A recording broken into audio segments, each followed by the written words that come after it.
ሰላም ወደ ተመልካዮቼ ዛሬ ደግሞ ይዤላችሁ የመጣሁት ጂኦግራፊ ሪሜዲያል ኤግዛም በባለፈው ፓርት ተቀጠለው ከቻፕተር 3 በወጡ ጥያቄዎችን ፓርት 2 ነው ይዤላችሁ የመጣሁት። ፓርት 1ን ወደ 22 ጥያቄ ሰርተን ነበር። አሁን ደግሞ በፓርት 1 ላይ የቀሩትን ፓርት 2 እንሰራለን ማለት ነው። Question number 23 the highest mountain in Africa which is volcanic in origin is highest mountain in Africa እና ኦሪጂኑ ቮልካኒክ የሆነ ነው እየጠየቀን ያለው። ኤ ማውንት ኬንያ፣ ቢ ማውንት ራስ ዳሽን፣ ሲ ማውንት ኪሊማንጃሮ፣ ዲ ማውንት ራዋንዘር ይላል። መልሳችን የሚሆነው ምንድነው? እሱ ሲ ላይ ያለው ማውንት ኪሊማንጃሮ ነው። እሱ ማውንት ኪሊማንጃሮ ዘ ሃይስት ነው። ሲቀጥል ደግሞ ኦሪጂኑ ቮልካኖ ነው። ደግሞ ምን አይነት ቮልካኖ ነው ከተባላችሁ ደግሞ ድንገት ምንድነው እሱ ማውንት ኪሊማንጃሮ ዶርማንት ቮልካኖ ነው እሱ ማለት ነው። ኤ ላይ ያለው ማውንት ኬንያ ይላል። ማውንት ኬንያ ሁለተኛ ነው እንጂ አንደኛ አይደለም። ሲ ላይ ደግሞ ማውንት ራስ ዳሽን እንደ ኢትዮጵያ ነው እንጂ እንደ አፍሪካ አይደለም። ዲ ማውንት ራዋንዞሪ ይላል። እሱ ሲጀመር ቮልካኒክ አይደለም። ይሄ ማውንት ራዋንዞሪ። Question number 24 the longest river is the one which flows northward into Mediterranean Sea ይላል። የትኛው ነው ሎንገስት ሪቨር እና ደግሞ ፍሎ ሜዲተራኒያን ሲ ውስጥ የሚገባው ይላል። ኤ ኮንጎ ሪቨር፣ ቢ ኒጀር ሪቨር፣ ሲ ዛምቤዚ ሪቨር፣ ዲ ናይል ሪቨር ይላል። መልሳችን የሚሆነው ምንድነው? እሱ ዲ ላይ ያለው ናይል ሪቨር ወይም ደግሞ አባይ ነው። እሱ ከኢትዮጵያ ምናምን ነው የሚነሳው። ሲቀጥል ይሄ አባይ 6650 ኪሎ ሜትር ነው እሱ የሚጋዛው። ተጉዞ የት ነው እሱ የሚገባው? ሜዲተራኒያን ውስጥ ነው ማለት ነው የሚገባው። እዚህ ጋር ኮንጎ ሪቨር እና ኮንጎ ሪቨር ዘ ሰከንድ ላርጀስት ነው እንጂ ዘ ፈርስት አይደለም ማለት ነው። ዘ ሰከንድ ሎንገስት ነው እንጂ ዘ ፈርስት አይደለም። 4300 ኪሎ ሜትር ነው እሱ የሚጓዘው። እና ደግሞ ፍሎ የሚያደርገው ከተባላችሁ አትላንቲክ ውስጥ ነው። ይሄ መጨረሻ ላይ ፍሎ የሚያደርገው የት ነው? እሱ አትላንቲክ ውስጥ ነው የሚገባው ኮንጎ ሪቨር። Question number 25 which African river is the largest in terms of total annual discharge and has no significant seasonal volume variation? አለች ጥያቄ በደንብ ብዙ ጊዜ ትመጣለች። ብዙ ጊዜ በደንብ ያዟት ማለት ነው።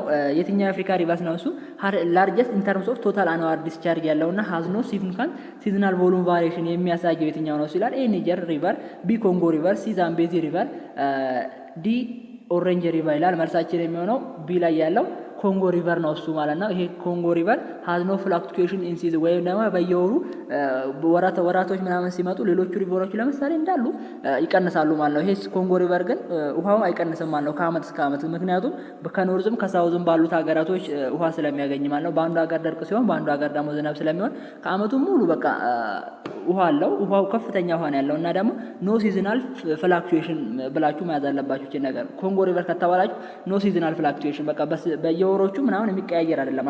በአንድ ወር ደርቆ አንድ ወር እንትን የሚል ሳይሆን አመቱን ሙሉ በቃ ውሃ ያለው ወንዝ ነው ይሄ ኮንጎ ሪቨር ማለት ነው። Question number 26 the tropical rainforest vegetation zone in Africa is most extensive ይላል። እቺም ብዙ ጊዜ ፈተና ላይ ትመጣለች። 16 ምሳሌ መታለች 2016 እቺ ጥያቄ መታለች። ኤ ሳሃራ ሪጅን፣ ቢ ኮንጎ ቤዚን፣ ሲ ናሚብ ዴዘርት፣ ዲ አትላስ ማውንቴን ይላል። መልሳችን የሚሆነው ቢ ላይ ያለው ኮንጎ ቤዚን ነው እሱ ማለት ነው። ኮንጎ ቤዚን የሚገኘው በአፍሪካ ሀገር አፍሪካ ውስጥ ነው። እሱም ደግሞ ወደ ዲሞክራቲክ ሪፐብሊክ ኮንጎ ራሷ ኮንጎ ሀገር ውስጥ ጋቦን፣ ካሜሩን ምናምን ውስጥ ነው እሱ የሚገኘው እና ደግሞ የሚታወቅበት ነገር ምንድነው? እሱ ዴንስ እና ቶል የሆነ ብሮድ ሊቭ እና ኤቨርግሪን ትሪስ በሆነች ነው የሚታወቀው። በጣም ሰፋፊ ረጃጅም ዛፎች፣ ሲቀጥል ደግሞ ቅጠለ ሰፋፊ የሆኑ እንትኖች ናቸው እና ሞስት ኤክስቴንሲቭ ነው ማለት ነው። ስለዚህ ሞስት ኤክስቴንሲቭ ከተባላችሁ ኮንጎ ቤዚን ነው እሱ መያዝ አለባችሁ በደንቡ። ሞስት ኤክስቴንሲቭ ከተባላችሁ ኮንጎ ቤዚን ነች።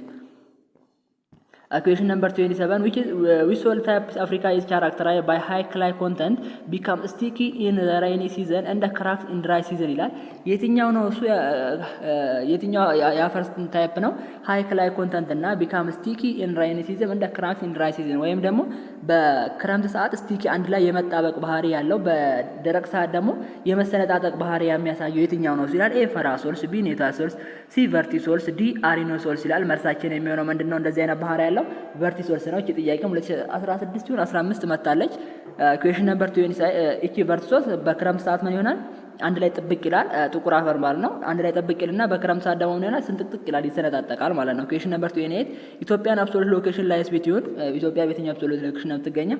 ኤ 3 ዲግሪ ሳውዝ ኤንድ 50 ዲግሪ ሳውዝ ላቲቱድ and 33 degree east to 48 degree east longitude, B 3 degree north 50 degree north latitude and 33 degree east 48 degree east longitude ላይ ነው የምትገኘው ይላል። ሲ 0 degree to 30 degree north latitude and 20 degree east to 50 degree ኢስት ሎንጊቱድ ነው የምትገኘው ይላል። ዲ ላይ ደግሞ 10 ዲግሪ ኖርዝ 10 ዲግሪ ኖርዝ ቱ 20 ዲግሪ ኖርዝ ላቲቱድ ኤንድ 40 ዲግሪ ኢስት ቱ 60 ዲግሪ ሎንጊቱድ 60 ዲግሪ ኢስት ሎንጊቱድ ነው የምትገኘው ይላል። መልሳችን የሚሆነው የትኛው ነው? እሱ ቢ ላይ ያለው 3 ዲግሪ ኖርዝ እና ከ3 ዲግሪ እስከ 15 ዲግሪ ኖርዝ እና የምትገኘው ደግሞ በላቲቱድ ላይ ሲቀጥል ደግሞ 33 ዲግሪ ኢስት እስከ 48 ዲግሪ ኢስት ላይ ደግሞ በምንድን ነው እሱ የምትገኘው? በሎንጊቱድ ነው እሱ የምትገኘው ማለት ነው። ኤ ላይ ስናይ እዚህ ጋር ምንድን ነው እሱ ነው 3 ዲግሪ ሳውዝ ሳይሆን የምትገኘው በኖርዝ ነው። እነኚህ ጥያቄ ቀላል ትመስላለች፣ ግን በደንብ መያዝ አለባችሁ። ጥያቄ ላይ ትሸውዳለች። ለምሳሌ ኤም ስታይሆን ትመስላለች አይደለ? ግን መጀመሪያ 3 ዲግሪ ኢስት 3 ዲግሪ ኖርዝ እና 15 ዲግሪ ኖርዝ ነው። ሲቀጥል ደግሞ 33 እና 48 ተሸምድዳችሁ ኖርዝን መያዝ አለባችሁ። ኖርዝ እና ኢስትን መያዝ አለባችሁ። ቀላል ትመስላለች፣ ግን ጥያቄዋ ግን ፈታና ሲመጣ ሊከብዳችሁ ይችላል። the traditional Ethiopian climatic zone that corresponds to cool temperate highland with altitude of 2300 up to 3300 meter and the temperature between 10 degrees Celsius and 50 degrees Celsius is called ይላል። በ2300 እስከ 3300 ሜትር የሚገኘውና አልቲቱድ ቴምፕሬቸሩ ደግሞ 10 ዲግሪ ሴልሲየስ 15 ዲግሪ ሴልሲየስ የሆነው የትኛው ነው እሱ ይላል። ኤ ኮላ፣ ቢ ወይና ደጋ፣ ሲ ደጋ፣ ዲ ውርጭ ይላል። መልሳችን የሚሆነው ሲ ላይ ያለው ደጋ ነው እሱ የሚሆነው መልሳችን ደጋ። ይሄ በጣም ኮልድ ቴምፕሬቸር ነው እሱ። ሲቀጥል ደግሞ የሚገኝበት ከ2300 እስከ 3300 ሜትር ላይ ነው እሱ። እዚህ ጋር እንትንን ስናይ ለምሳሌ ውርጭን ስናይ ውርጭ በአልፓይን ዞን ነው እሱ ቢታወቀው ከ3330 በላይ ነው እሱ ማለት ነው። ሌላ ደግሞ ቆላን ስናይ ደግሞ በጣም ሞቃታማ ያሉበት ነው እሱ ከ500 እስከ 1000 ምናምን ባሉበት ነው እሱ የሚገኘው። ኩዌሽን ነምበር 30 which Ethiopian endemic wild animal is found in Samin Highland and is wild goat species at risk of extinction ይላል። የትኛው በሰሜን ሃይላንድ የሚገኘው ለመጥፋት የደረሰው ወይም ደግሞ አደጋ ውስጥ ያለው እንትን የትኛው ነው ይላል። ኤ ማውንትን ያላ፣ ቢ ዋሊያ አይቤክስ፣ ሲ ሰሜንስ ሃርበስት፣ ዲ ሰሜን ፎክስ ይላል። መልሳችን የሚሆነው ቢ ላይ ያለው ዋሊያ አይቤክስ ነው እሱ ማለት ነው። ይሄ ዋሊያ አይቤክስ የሚገኘው የት ነው እሱ? በሰሜን ሃይላንድ ውስጥ የሚገኝ ሲሆን እና ደግሞ በጣም ለመጥፋት ትንሽ የተቃረበ ነገር ነው እሱ ማለት ነው። ኤ ላይ ስናይ ማውንትን ያላ ይላል። ማውንትን ያላ ባሌ ማሲፍ ውስጥ ነው የሚገኘው እና ደግሞ ትንሽ እሱ እንደ ዋሊያ አይቤክስ ሊጠፋ ምናምን አልደረሰም እና ደግሞ የሚገኘው ባሌ ውስጥ ነው እና ሰሜንስ ሃርበስት ይላል። ይሄ ደግሞ ወደ ነጭ ሳር ውስጥ ነው፣ ነጭ ሳር ፓርክ ውስጥ ነው የሚገኘው፣ ሰሜን ውስጥ ሳይሆን ሰሜን ፎክስ ይላል። እቺ ደግሞ የምትገኘው ባሌ ነች። ሰሜን ፎክስ ማለት እቺ እንትን ማለት ነች፣ ቀይ ቀበሮ የምንላት ነች። እሷ የምትገኘው ባሌ ውስጥ ነች እና ሊጠፋ የደረሰው ማን ነው እሱ? ዋሊያ አይቤክስ ነው ማለት ነው። ኩዌሽን ነምበር 31 which of the following is an example of dormant volcano ኢትዮጵያ ይላል። የትኛው ነው እሱ የዶርማንት ቮልካኖ ኤግዛምፕል የሆነው ይላል። ኤ ማውንት ዙቃላ፣ ቢ ኤርታሌ፣ ሲ ማውንት ፈንታሌ፣ ዲ ማውንት ባቱ ይላል። መልሳችን የሚሆነው በዶርማንት ቮልካኖ ከኢትዮጵያ የሚጠቀሰው ማን ነው እሱ? ማውንት ፈንታሌ ነው እሱ ማለት ነው። ማውንት ፈንታሌ እስካሁን አልፈነዳም፣ ግን ወደፊት ይፈነዳል ተብሎ የሚጠበቅ ተራራ ነው እሱ ማለት ነው። ኤ ላይ ስናይ ማውንት ዙቃላ ይላል። ማውንት ዙቃላ ምንድነው እሱ? ኤክስቲንክት ቮልካኖ ነው እሱ፣ እንደውም ይፈነዳል ተብሎ አይጠበቅም ማውንት ዙቃላ ማለት ነው። ራስ ዳሽንም እንደዛ ናቸው። ማውንት ኤርታሌ ደግሞ አክቲቭ ቮልካኖ ነው እሱ፣ በየጊዜው የሚፈነዳ ነው እሱ። ዲ ላይ ስናይ ደግሞ ማውንት ባቱ ይላል። ማውንት ባቱ ደግሞ ሲጀመር ቮልካኒክ አይደለም ማለት ነው። ማውንት ባቱ ቮልካኒክ ማውንቴን አይደለም ማውንት ባቱ። ኩዌሽን ነምበር 33 which type of weathering occurs when weather containing carbon dioxide dissolves limestone to form cave ይላል። እቺን ጥያቄ በደንብ ያዙልኝ። የትኛው ዌዘር እንትን ነው እሱ? ካርቦን ዳይኦክሳይድ ዲሶልቭ ሆኖ ከሊምስቶን ጋር ኩዌቭን ሊፈጥር የሚችለው ይላል። ኤ ኦክሲዴሽን፣ ቢ ካርቦኔሽን፣ ሲ ሃይድሮላይሲስ፣ ዲ ኤክስፕሎሴሽን ይላል። መልሳችን የሚሆነው ምንድነው እሱ? በካርቦኔሽን እንትን ነው ፕሮሰስ ነው እሱ ማለት ነው የሚፈጠረው። ምን ብዙ ጊዜ ፈተና ላይ ትመጣለች። ኬቭ የሚፈጠረው በካርቦን ዳይኦክሳይድ ዲዞልቭ ሆኖ ሊምስቶን ምን ኬቭ የሚፈጥረው የትኛው ነው ከተባላችሁ በካርቦኔሽን ፕሮሰስ ነው እሱ ማለት ነው። ኤ ላይ ስናይ ኦክሲዴሽን ይላል። ኦክሲዴሽን ደግሞ ምን እንደሱ የሚፈጠረው ኬሚካል ዌዘሪንግ ኦክሲጅን ዊዝ ሪአክት ዊዝ ሚነራል ወይም ደግሞ ኦክሲጅን ከሚነራል ጋር ሪአክት ሲያደርግ ነው። ለምሳሌ ይሄ የብረት ዝገት ምናምን ይላው ይሄ የብረት ዝገት አለ ውሃና ብረት አንድ ላይ ሲገናኝና እዛ ላይ ሲቆይ ይቀዘቅዛል ይዝጋል አይደል? እሱ እንትን የምንለው በኦክሲዴሽን ነው እሱ ማለት ነው። ሲ ላይ ስናይ ደግሞ ሃይድሮላይሲስ ይላል። ሃይድሮላይሲስ ደግሞ ምንድነው እሱ? ኬሚካል ዌዘሪንግ ወተርን ሪአክት ዊዝ ሚነራል ውሃ ከሚነራል ጋር ሪአክት ሲያደርግ አዲስ ኒው ሰብስታንስ ወይም ደግሞ ኒው ሚነራል ከላይ ሚነራል ሲፈጠር ነው እሱ ሃይድሮላይሲስ ደግሞ የሚፈጠረው። ካርቦኔሽን ብዙ ጊዜ ፈተና ላይ ትመጣለች፣ በደንብ ያዟል። የትኛው ነው እሱ ኬብል ሊፈጥር የሚችለው ብሎ ከመጣ ካርቦኔሽን ነው እሱ ማለት ነው። በዚህ በካርቦኔሽን ደግሞ ባለፈው ዕለት አሳየቻችሁ ነበረ። ኬቭ ይፈጠራል፣ እንደዚህ አይነት ኬቭ ይፈጠራል ብለናል። ከዚህ ላይ ደግሞ ስታላክሳይት የሚባል ነገር ከዚህ ስታላግማይት የሚባል ነገር እንደዚህ የሚንጠባጠም ነገር አለ ከዚህ ወደ ላይ ከላይ ወደ ላይ ምናምን ብለን አይተን ነበረ። ኩዌሽን ነምበር 34 which of the following rivers Africa has the largest annual discharge and maintain steady volume throughout of the year? እቺም ጥያቄ ሌላኛው ጋር ተመሳሳይ ነው፣ ግን በእነዚህም ብዙ ጊዜ ስለሚመጣ ነው እሱ ሁለቱንም ያመጣውላችሁ። ኤ ናይል ሪቨር፣ ቢ ኒጀር ሪቨር፣ ሲ ኮንጎ ሪቨር፣ ዲ ዛምቤዚ ሪቨር ይላል ጥያቄያችን። መልሳችን የሚሆነው ሲ ላይ ያለው ኮንጎ ሪቨር ነው እሱ። ምክንያቱም ምንድነው ከላኛው ጥያቄ ጋር የሚያለያየው ነገር ምንድነው እሱ have steady volume throughout of the year አመቱን ሙሉ የተረጋጋ ወይም ደግሞ ተመሳሳይ የሆነ ውሃ ነው እሱ ያለው ነው የሚለው እዚህ ጋር ትንሽ እዛ ጋር ደግሞ ሀዝኖ ሲዝናል ፍላሉኬሽን ብለን ነው አይደል በዛኛው ጥያቄ የሰራ ነው። እዚህ ጋር ደግሞ ስቴዲ ቮሉም throughout of the year ወይም ደግሞ አመቱን ሙሉ ተመሳሳይ የሆነ ውሃ በዚህ መልኩ ሊመጣ ስለሚችል ብዬ ነው እንደዚህ ያመጣውላችሁ። ስለዚህ ስቴዲ ቮሉም throughout of the year ያለው ወንዝ ማን ነው እሱ ኮንጎ ነው እሱ። ማንኛውም ወንዝ ስቴዲ የለውም በቃ አንድ አመት ወይም ደግሞ አንድ ወር ላይ ውሃ ሲበዛበት አንድ ወር ላይ ይቀንስበታል። ኩዌሽን ነምበር 35 which layer of atmosphere contains the ozone layer and has constant temperature ይላል። የትኛው ላየር ነው እሱ ኦዞንን ላየር ኮንቴን የሚያደርገው ሲቀጥል ደግሞ ኮንስታንት ቴምፕሬቸር የሆነው ይላል። ኤ ትሮፖስፌር፣ ቢ ስትራቶስፌር፣ ሲ ሜሶስፌር፣ ዲ ቴርሞስፌር አለ። እቺን ጥያቄ ሞክሯት ብዙ ጊዜ ትመጣለች። መልሳችን የሚሆነው ምንድነው እሱ ቢ ላይ ያለው ስትራቶስፌር ነው እሱ ማለት ይሄ ስትራቶስፌር ኮንስታንት የሆነ ቴምፕሬቸር ነው በዚህ በስትራቶስፌር በቀና ውስጥ ያለው እና ደግሞ ሃይ ኮንሰንትሬሽን ኦፍ ኦዞን ጋስ ወይም ደግሞ የኦዞን ክምችት በጣም ያለበት ላየር ነው እሱ ማለት ይሄ ስትራቶስፌር። ሲቀጥል ደግሞ ሜሶስፌር እዚህ ጋር ስናይ ደግሞ ከበጣ ምናልባት ጥያቄ ላይ ብቻ ዘ ኮልደስት ላየር ከተባላችሁ ሜሶስፌር ነው እሱ ማለት ነው። ሜሶስፌር ዘ ኮልደስት ላየር ነው እሱ እና ደግሞ እዚህ ሜሶስፌር ላይ እንትን ያለ በርን ነገሮች ሊፈጠሩ ይችላሉ። ቴርሞስፌር ደግሞ በውስጡ ኮንቴን የሚያደርገው ኦዞን ጋዝ ሳይሆን አዮኖስፌር የሚባል ነገር ነው እሱ ኮንቴን የሚያደርገው። እቺንም ያዟት። ቴርሞስፌር ምን ኮንቴን ያደርጋል? አዮኖስፌር የሚባል ነገር ኮንቴን ያደርጋል። ስትራቶስፌር ደግሞ ኦዞን ጋዝ ነው እሱ ሃይ ኮንሰንትሬሽን ኦፍ በኦዞን ጋዝ ነው እሱ የሚታወቀው። ኩዌሽን ነምበር 36 what is the name of the wind that blows from land to sea at night along coastal area ይላል። ኤ ሲ ብሪዝ፣ ቢ ላንድ ብሪዝ፣ ሲ ቫሊ ብሪዝ፣ ዲ ማውንቴን ብሪዝ ይላል። እቺ ጥያቄ ምን መሰለች የሚለው የትኛው ነው እሱ የትኛው ንፋስ ነው እሱ ፍሮም ላንድ ቱ ሲ አት ናይት ወይም ደግሞ ከመሬት ወደ ውሃ የሚነፍሰው የትኛው ስሙን የጠየቀ ማለት ነው።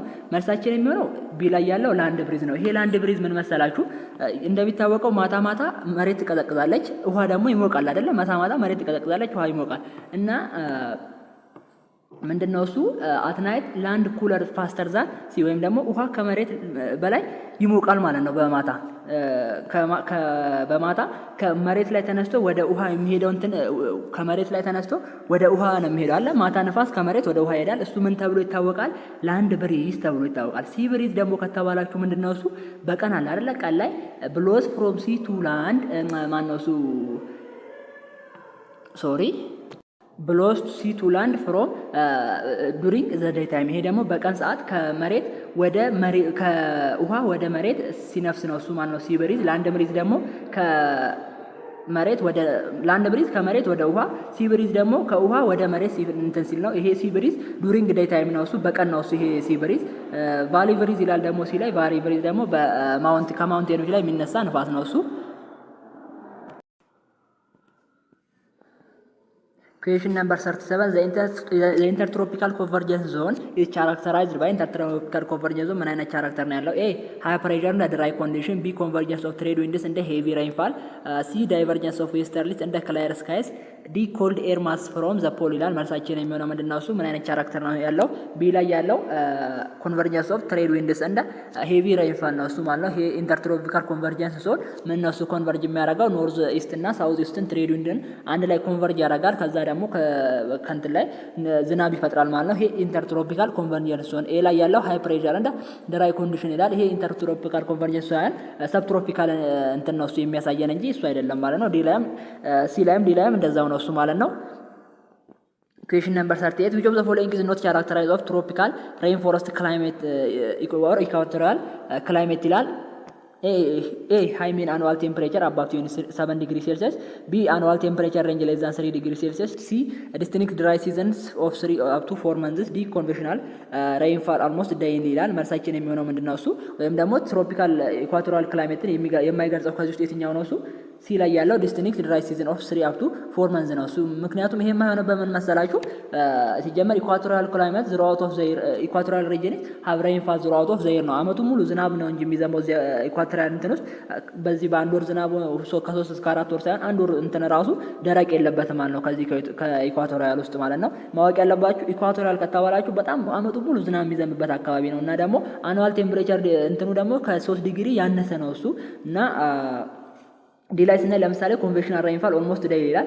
ኮንቬክሽናል ራይንፋል ነው በዕለታዊ በየቀኑ በቀን አንድ ጊዜ እንኳን ሳይዘንብ አይውልም ማለት ነው። ስለዚህ ኮንቬክሽናል ራይንፋል ኦልሞስት ዴይሊ የተባለበት ለዛ ነው እሱ ማለት ነው። ኩዌሽን ነምበር 39 ዘ ቤንጉላር ካረንት ዊች ፍሎስ አሎንግ ዘ ሳውዝ ዌስተርን ኮስት ኦፍ አፍሪካ ኢዝ ኤ ዋርም ኦሽን ካረንት ዛት ብሪንግስ ሞይስቸር፣ ቢ ኮልድ ኦሽን ካረንት ዛት ክሬት ዴዘርት ኮንዲሽን፣ ሲ ዋርም ካረንት ዛት ሰፖርት ፖላር ሪፍስ፣ ዲ ኮልድ ካረንት ዛት ብሪንግስ ሄቪ ሬይንፋል ይላል። መልሳችን የሚሆነው ምንድነው እሱ ቢ ላይ ያለው ኮልድ ኦሽን ካረንት ዛት ክሬት ዴዘርት ኮንዲሽን ነው። እዚህ ጋር ምን ማወቅ አለባችሁ? ቤንጉዌላ ከተባላችሁ ሁሌ ኮልድ ካረንት ነው እንትን ጭንቅላታችሁ ላይ መምጣት ያለበት ማለት ነው። በጣም በቀዝቃዛ ኮልድ ነች፣ በቃ ኮልድ ካረንት ነች እቺ ቤንጉዌላ ማለት ነው። ከዛ ምን ፈጠረ? በኮልድ ካረንት ዛት ክሬት ዴዘርት ኮንዲሽን፣ በዴዘርት ኮንዲሽኖችን ፈጠረ። ለምሳሌ እነማን ከተባላችሁ ናሚብ ዴዘርት ምናምን የተፈጠሩበት ናሚብ ዴዘርት ምናምን ኤግዛምፕል መስጠት ትችላላችሁ ማለት ነው። እዚህ ላይ ኤ ላይ ስናይ ኤ ዋርም ኦሽን ካረንት ዛት ብሪንግስ ሞይስቸር ይላል።